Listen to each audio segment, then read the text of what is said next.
Assalamualaikum warahmatullahi wabarakatuh. Waalaikumsalam warahmatullahi Alhamdulillahirobbilalamin. Sekarang sudah pertemuan yang kedua, ya.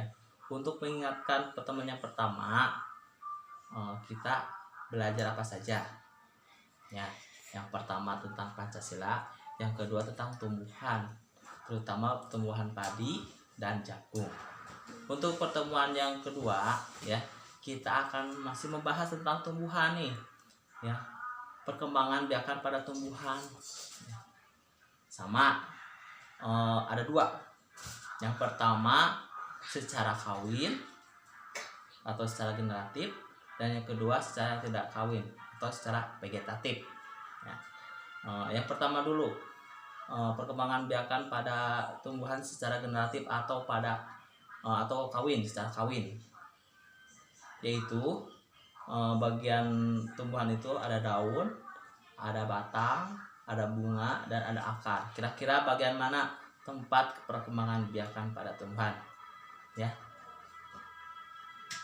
Jawabannya mau tahu? Yaitu pada bagian bunga. Nah, disinilah alat perkembangbiakan secara generatif pada tumbuhan, yaitu melalui bunga, ya. Lantas apa prosesnya? Namanya itu adalah penyerbukan. Apa? Penyerbukan. Penyerbukan adalah proses menempelnya serbuk sari ke kepala putik. Itu yang namanya penyerbukan, ya. Mana serbuk sari? Nih, serbuk sari, benang sari, kepala sari. Nah, di sini ada serbuk sari, ya. Ini merupakan sel kelamin jantan, ya. Akan menempel ke putik atau kepala putik. Nih yang gede nih satu, ya. Ini adalah kepala putik. Nah, proses menempelnya serbuk sari ke kepala putik, nah, dinamakan penyerbukan. Terjadilah perkawinan di sana, ya. Mengerti? Nah, setelah itu kita harus mengenal dulu bagian-bagian bunga. Bagian-bagian bunga, ya. Bagian-bagian bunga. Bagian-bagian bunga. Nah, ini dinamakan bunga lengkap. Kenapa bunga lengkap? Kan dikatakan bunga lengkap karena semua bagian-bagian bunga itu ada. Apa saja bagian-bagian bunga itu? Nah, yang pertama adalah ini, yang bagus, warna-warni, warna merah, ada warna ungu, warna kuning, itu namanya mahkota, ya, mahkota. Terus yang kedua, ini sel kelamin jantan, benang sari, serbuk sari. Yang ketiga ini sel kelamin betina, yaitu kepala putik, ya. Terus ada nih melindungi bunga sewaktu masih kuncup. Nah, nih kelopak, ya, kelopak bunga. Terus ada bakal biji. Bakal biji itu hasil dari penyerbukan. Tadi penyerbukan apa? Takut lupa? Penyerbukan adalah proses menempelnya serbuk sari ke kepala putik, ya, masih ingat, ya. Terus yang terakhir adalah dasar bunga. Dasar bunga, tempat menempelnya bunga. Terus tangkai bunga, ya, tangkai bunga. Kita bisa memegang bunga pada tangkai bunga, tempat menempelnya bunga, ya. Ini dikatakan bunga lengkap karena bagian bunganya itu ada semua, dikatakan bunga lengkap. Kalau sebagian satu saja nggak ada, misalkan tidak ada mahkotanya atau tidak ada kelopaknya, nah, itu disebut bunga tak lengkap, ya. Ada bunga lengkap, semua bagian bunga itu ada semua, itu bunga lengkap. Kalau tidak ada salah satunya, bunga tidak lengkap. Dapat dipahami? Dan yang ketiga, ada bunga yang sempurna, dan yang keempat bunga yang sempurna. Dikatakan bunga sempurna.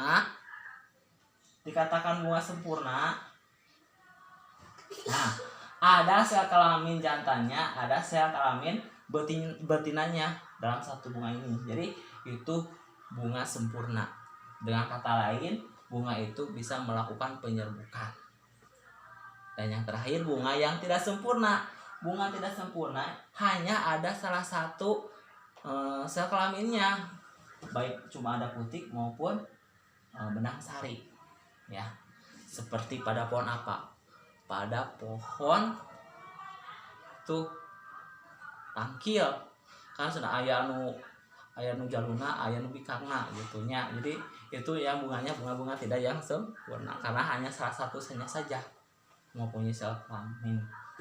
Nah ya, jadi untuk mengingatkan lagi, jadi ada 4 macam bunga. Yang pertama bunga yang lengkap, yang semua bagian-bagian bunganya ada, semuanya lengkap ya.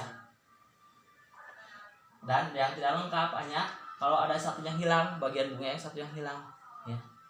Yang ketiga bunga sempurna. Bunga sempurna mah ada kedua sel kelaminnya ya, baik jantan yaitu benang sari dan sebuk sari, baik kepala putik sebagai sel kelamin betina, dikatakan bunga sempurna. Dan yang terakhir bunga yang tidak sempurna, cuma hanya memiliki salah satu sel kelamin saja. Dah ya, tuh tentang bunga. Ya next. Dah dulu ya. Nih ada kita bisa menjawab bagian bunga dan fungsinya. Coba kita nomor 1 ya. Kita nomor 1.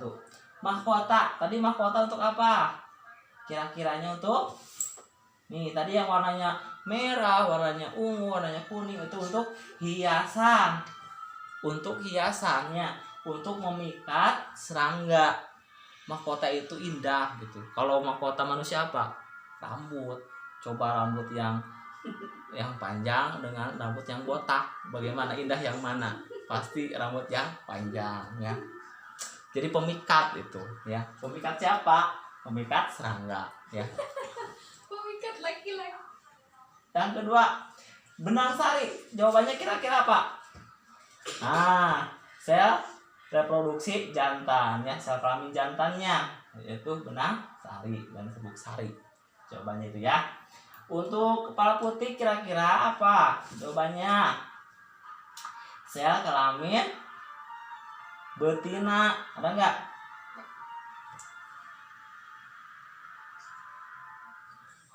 Ada nggak di atas jawabannya? Next lagi ke atas.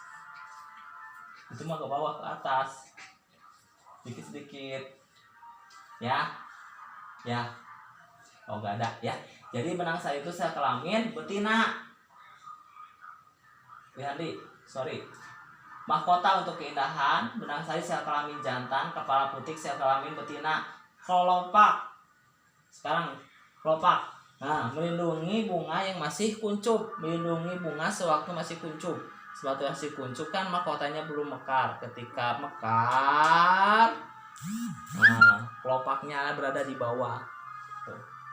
Terus bakal biji ini hasil dari penyerbukan ya. Tempat terjadinya proses pembentukan biji yaitu hasil dari penyerbukan. Tangkai bunga tempat melekatnya bunga ya. Ya. Nah, ya. Next. Tempat menempelnya bunga. Oke. Nih, ini adalah yang tadi ya. Tuh. Bisa kita simpulkan seperti ini. Bagian bunga dan fungsinya. Yang pertama benang sari, organ reproduksi jantan pada bunga. Kepala putik, tempat melekatnya dan masuknya sebuk sari. Tangkai putik, penjaga kepala putik agar tetap pada posisi yang mudah menerima sebuk sari. Bakal buah, tempat berlangsungnya pembuahan. Bakal buah ini akan berkembang menjadi buah. Bakal biji, tempat terjadinya proses pembentukan biji, kemudian menghasilkan biji yang matang. Mahkota, perhiasan bunga untuk memikat serangga. Kelopak bunga, pelindung menutupi bunga masih kuncup. Dasar bunga, tempat bertumpunya mahkota, bagian-bagian lain pada bunga. Tangkai bunga, penopang sekaligus penghubung antara ranting dengan bunga. Ya itu kesimpulannya yang tadi bagian-bagian bunga. Oke, next deh, scoop. Nah sekarang kita ke materi matematika yaitu tentang membaca dan menulis lambang bilangan. Nah, ya. Di sini bilangan bulat, himpunan bilangan yang terjadi bilangan bulat positif, bilangan bulat negatif, dan nol. Itu ya. Ada 3 konsep bilangan tuh. Yang pertama, bilangan bulat positif 1, 2, 3, 4, 5, 6 dan seterusnya, ya. Bilangan bulat negatif, negatif 1, negatif 2, negatif 3 dan seterusnya. Dan bilangan 0, ya, 0. Contoh bilangan bulat positif tadi ya. Contoh bilangan negatif udah. Nih, kalau pakai garis bilangan ya, yang negatif itu yang ke kiri. Yang positif itu yang ke kanan. Sedangkan 0 yang di tengah-tengah ya. Antara 1 dan negatif 1 adalah 0. Bilangan 0. Oke. Kalau di ibaratkan nih ini kalimat matematikanya. Kalau positif itu kan maju ke depan, ke positif. Kalau negatif mundur ke belakang. Kalau 0 tidak bergerak, dia di tempat. Mengerti? Ada lagi kalimat matematika lagi ya. Untuk positif misalkan ayam bertelur, itu positif ya. Untuk kalimat yang negatif, telur tadi pecah, itu negatif. Kalau yang nolnya, ayam itu tidak bertelur. Mengerti? Iya ya. Jadi tadi ada konsep matematikanya. Untuk positif tadi yang ke kanan, untuk yang negatif yang ke kiri. Untuk bilangan 0 tidak bergerak ya. Nah, oke. Ini cara bacanya. Ini 0. Yang ini negatif 9. Ini negatif 724. Ini 25, positif 25 atau langsung saja 25. Enggak usah ditulis positifnya ya. Dan seterusnya. Bisa. Nah, gampang ya. Jadi dapat disimpulkan cara membaca bilangan itu ada bilangan positif, bilangan negatif, dan bilangan 0 ya. Oke. Lawan bilangan kebalikannya. Kalau negatif 4, lawan bilangannya positif 4. Kalau 3, lawan bilangannya negatif 3 ya. Lawannya ya. Salah gampang ya. Lawannya ini tuh. Kalau 1 negatif 1. Kalau 2 negatif 2. Kalau 3 negatif 3. Kalau 4 negatif 4. Atau sebaliknya, negatif 4 jadi positif 4. Negatif 3 jadi 3. Negatif 2 jadi 2. Negatif 1 jadi 1. Kalau 0 ya udah 0 aja. Enggak ada negatif 0. Terus 3, mengurutkan dan membandingkan bilangan bulat. Mengurutkan ya. Mengurutkan ini bisa ada 2. Ya, mengurutkan dari kecil ke yang terbesar dan sebaliknya dari yang besar ke yang terkecil. Ini mengurutkan. Ingat ini kata kuncinya. Kalau semakin ke kiri, bilangan itu semakin kecil. Kalau semakin ke kanan, bilangan itu semakin besar. Dapat dipahami? Ulangi ya kata kuncinya. Untuk menentukan nilai bilangan itu besar atau kecil, yang pertama itu gini. Semakin ke kiri, maka bilangan itu semakin kecil. Semakin ke kanan, maka bilangan itu semakin besar. Nah, coba menurut kalian 0 dengan negatif 1 mana yang lebih besar? Jawabannya 0. Kenapa? Lihat antara 0 dan negatif 1 semakin ke kiri mana? Negatif 1. Jadi lebih besar 0 daripada negatif 1. Itu kita bisa membandingkan ya. Kalau 1 dengan negatif 1 lebih besar mana? Lebih besar 1. Karena 1 lebih ke kanan. Sedangkan yang negatif semakin ke kiri. Jadi lebih besar 1 daripada negatif 1. Ya. Nah, sekarang kita kalau sudah bisa membandingkan, kita selanjutnya mengurutkan ya. Mengurutkan. Oke. Yang pertama, urutkan bilangan bulat dari yang terkecil. nih antara ini ya yang dikasih tanda negatif 5, negatif 3, negatif 1. Terus 1, 2, 4. Tuh, dari yang terkecil. Jadi yang lihat yang semakin ke kiri. Tadi kan kata kuncinya bilangan semakin ke kiri nilainya semakin kecil, sedangkan yang ke kanan bilangannya itu nilainya semakin besar. Dilihat aja kalau yang terkecil ya, lihat aja bilangan yang paling kiri. Ya, negatif 5, negatif 3, negatif 1, 1, 2, 4. Bisa dipahami. Terus sekarang yang nomor 2, urutan bilangan bulat dari yang terbesar. Sekarang kebalikannya. Jadi kita lihat bilangan yang paling kanan. Paling kanan yaitu 4, 2, 1, negatif 1, negatif 3, dan negatif 5. Ternyata negatif 5 yang paling kecil ya. Oke. Untuk membandingkan kalau itu bilangan lebih besar, lambangnya seperti ini. Nih. Ini bilangan yang melambangkan lebih besar. Ya. Kalau yang lebih kecil, nih. Ini di lambang bilangannya lebih kecil. Kalau bilangannya itu sama nilainya, dilambangkan dengan sama dengan ya. Dah, paham? Oke. Salah satu contoh ini 0, negatif 8. Jawabannya apa? Lebih besar. 0 lebih besar daripada negatif 8. Betul. Oke, sekarang negatif 200 mana?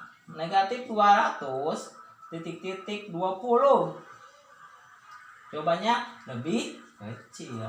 Negatif 200 lebih kecil daripada 20. Ya. Yang terakhir, negatif 478 lebih besar daripada negatif 488. Dapat dipahami? Bisa, saya gampang ya. Terus, yang nomor 4, operasi hitung bilangan bulat. Operasi hitung bilangan bulat ini ya. Operasi hitung ada penjumlahan dan pengurangan. Ya, penjumlahan dulu. Penjumlahan bilangan bulat. Contoh 1. 4 ditambah 5 sama dengan 9. Ya. Kalau memakai garis bilangan, nih, garis bilangan, kita posisi dari 0. Ya. Dari 0. Ini positif negatif ya 4. Positif. Jadi positif kalau kalimat matematikanya maju kanan. Ya. Maju kanan. Kalau ke kiri negatif. Oke. Maju berapa langkah? Yang pertama 4. 1 2 3 4 berhenti di sini. Ya, berhenti di sini. Lalu ditambah, maju kan positif ditambah. Maju. Maju. Sebanyak 5 langkah positif masih ke kanan. Ya, 1 2 3 4 5. Nah, berhentilah di angka 9. Jadi jawabannya 9. Ya, 4 ditambah 5 sama dengan 9. 4 tambah 5 sama dengan 9. Dapat dipahami? Gampang ya. Oke. Ini misalkan kelereng sama saja ya. Kalau yang hitam positif, yang warna merah itu diibaratkan negatif. Kayak tadi mah kalau kita maju ke kanan positif, kalau kita mundur ke atau maju ke kiri itu namanya negatif ya. Kalau tambah maju, kalau dikurang mundur. Dah dapat dipahami ya. Oke, ini ada contoh lagi nih, ada contohnya ini ya. Negatif 4 ditambah negatif 5. Kita diibaratkannya tadi punya kelereng saja ya. Nah, kan tadi maju ke kanan dan mundur ke kiri. Yang positif maju ke kanan dan yang negatif mundur ke kiri. Sekarang kita gini. Kalau kalimat matematika ini ya, ke kiri terus maju lagi ke kiri. Itu kalau kalimat yang tadi. Yang sekarang pakai positif kelereng warna hitam. Kalau negatif kelereng warna merah. Oke, jadi merah kelereng merah 4 tambahan deui kelereng merah deui 5, jadi negatif 9 tuh. Kelereng merah 4 ditambah kelereng warna merah lagi 5, jadi kelereng semuanya pasti merah ya. 9 dapat dipahami, gampang ya. Nah ini yang contoh yang ketiga, 5 ditambah negatif 2, artinya kelereng warna hitamnya berapa? 5 karena positif, tambah kelereng warna merah karena berlambang negatif. Oke, nih ini 5 kelereng yang warna hitam ditambah kelereng warna merah ya, sama dengan di sini 1 2 3 4 5 kelereng warna hitam karena bernilai positif, dan 2 buah kelereng warna merah karena bernilai negatif. Kalau negatif bertemu dengan positif jadi 0, tidak ada nilainya ya. Nih warna hitam bertemu dengan merah, positif bertemu dengan negatif, dah nggak ada nilainya, habis.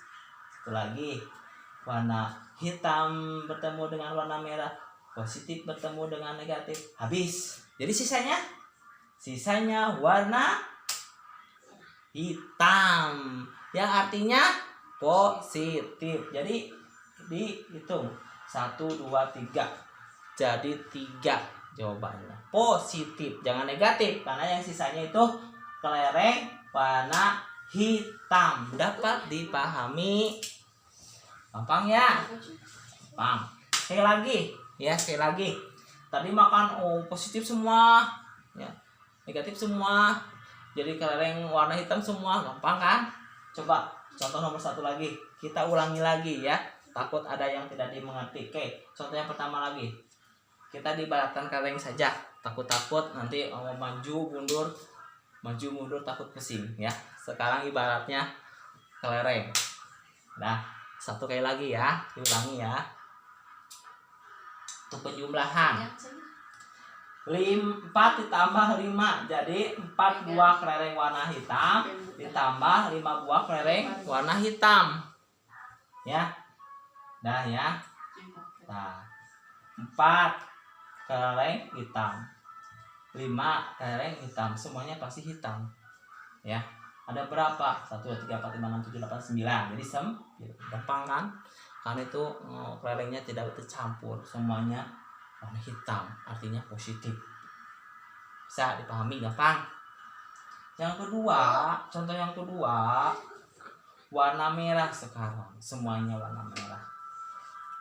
4 kelereng warna merah ditambah 5 kelereng warna merah. Mana ya kelerengnya? Nggak ada ya. Nah, ada sekarang. 4 kelereng warna merah ditambah 5 kelereng warna merah, pasti semuanya warna merah, nggak ada yang campur, semuanya negatif.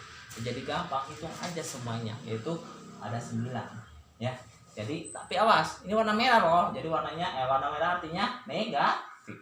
Nah ini contoh yang ketiga nih, kelerengnya campur, ada yang positif ada yang negatif.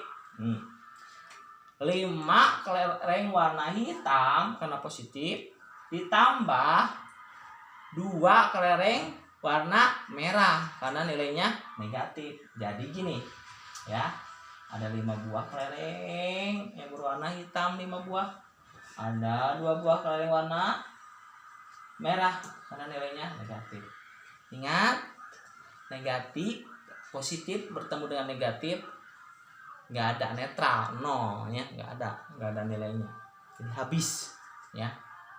Coret, ada 5 buah kelereng warna hitam, ada buah kelereng warna merah. Oke, ini coret karena merah bertemu dengan yang hitam nih ya, coret.